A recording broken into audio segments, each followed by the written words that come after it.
Tu savais que 2 carnets de notes ayant appartenu à Charles Darwin ont disparu il y a plus de 20 ans? Allez viens, on va prendre un petit shot de curiosité. Il y a quelques jours, l'université de Cambridge a lancé un appel à l'aide public pour tenter de retrouver 2 carnets ayant appartenu à Charles Darwin et ayant disparu de la circulation.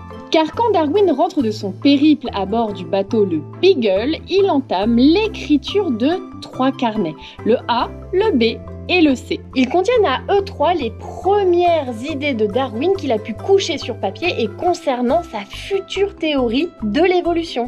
Les 2 carnets manquants sont le B et le C, le B contenant l'ébauche très célèbre de l'arbre de vie de Darwin. Heureusement, un perdu, 10 de retrouver.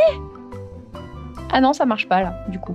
L'histoire commence en septembre 2000 quand les 3 carnets sont retirés des collections pour être photographiés. Mais lors d'un contrôle de routine en janvier 2001, 2 carnets manquent à l'appel. L'université se lance alors dans une immense recherche dans l'espoir de se dire qu'ils étaient juste égarés et les catégorise comme étant seulement manquants. Et c'est un travail de recherche titanesque quand on sait que la bibliothèque de Cambridge contient plus de 230 km de rayonnage comprenant des manuscrits et des millions de livres. Début 2020, l'université de Cambridge décide de relancer les recherches guidées par une équipe d'experts qui passe les réserves au peigne fin. Mais encore une fois, malheureusement, c'est un échec. Et après 20 ans de recherche, le verdict tombe enfin le 24 novembre dernier. L'université de Cambridge annonce que les 2 carnets ont été volés.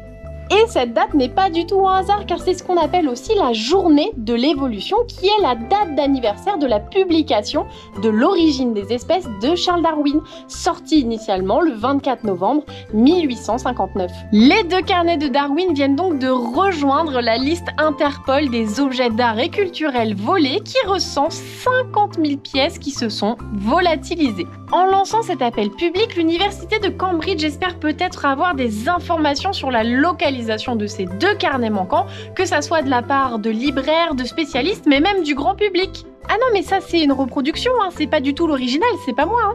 En fait, c'est moi, mais il faut pas le dire. Finalement, ces pièces font partie de notre héritage culturel et scientifique à tous, et même si on a des versions numérisées, je pense que ça serait chouette qu'on ait les vraies pièces. Donc tu les rends, t'as compris? J'espère que ce petit shot de curiosité t'aura plu. N'hésite pas à liker, partager, t'abonner et mettre la cloche aussi, c'est pas mal. Et si tu as les carnets de Darwin, s'il te plaît, tu les rends, hein? Au revoir. Qu'est-ce que tu fais?